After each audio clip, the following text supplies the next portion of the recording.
I actually, James, I left Kiev in the early hours of the morning because I've been sort of told by sources in Kiev, where I've been for some time, Mm. that there's basically a plan which now seems to be in train for Russia to kind of seize Kiev and to control key government buildings, take hold of the presidential palace, and essentially replace the pro-Western government of Vladimir Zelensky, and install a puppet regime. Now we're not there yet, but I think that's probably the direction of travel. And as of now, Ukraine is doing two things. It's fighting. There's pretty heroic resistance going on from Ukrainian forces, not only in Kiev but in other parts of the country, in Kharkiv, in Kherson in the south, on the Donbass front line.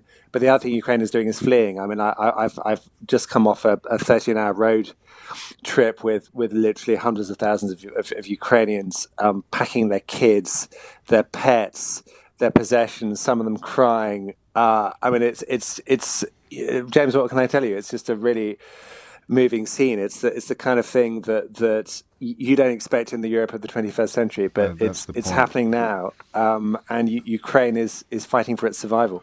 What I hesitate to say what are the odds, but what is the capacity of the Ukrainian army to resist the plan you describe? There seems to be a fairly broad consensus that is the plan, and it's also rather hard to work out what else the plan would be except to take over the instruments of power and insert their own people into positions of prominence.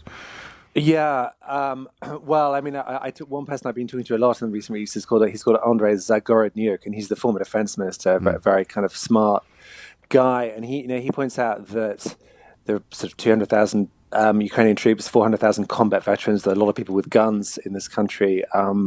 Everyone knows how to shoot. You learn how to do it at school, and I think what he was suggesting will probably happen, which is that if the Ukraine military is sort of formally defeated as an entity, people will move into smaller groups and they will resist and they will try and kill Russians. And I can see, certainly in Kiev, I can see at some point street to street fighting. Agreed. It's World War II ish, Mm. but now it's happening now, James. And actually, I almost wanted to ask you, how did we get here? I mean, you and I have talked about themes of Russian money and corruption of our political process, and we've sleepwalked almost into this disaster. Yes, I mean, it certainly looks that way. Or, I mean, to be more generous, a sense that perhaps Vladimir Putin isn't going to prove to be quite as bad as journalists like you and others have been describing him for most of the last decade. Yeah, well, I mean, he's I mean, he's invaded a sovereign nation, and he's trying to eradicate it from the map. And I think, actually, worse than that, what he is seeking to do is to have sort of two Ukraines, a kind of vassal state, Mm. including Kiev, with the south and the east, and the Donbass and Crimea and so on, and then a kind of a rump sort of western state, which he cares less about. One of the really most sort of depressing things as I was driving through the darkness, or stuck in jams, and then driving for a bit, were new checkpoints being erected, new walls being built, and like I said, it feels like we've fallen into some kind of wormhole into It's the bleak to hear you saying this with your experience and obviously being on the ground. What I mean, I suppose the crucial question then becomes the appetite for resistance, whether regular or irregular, from Ukrainians, and whether or not they will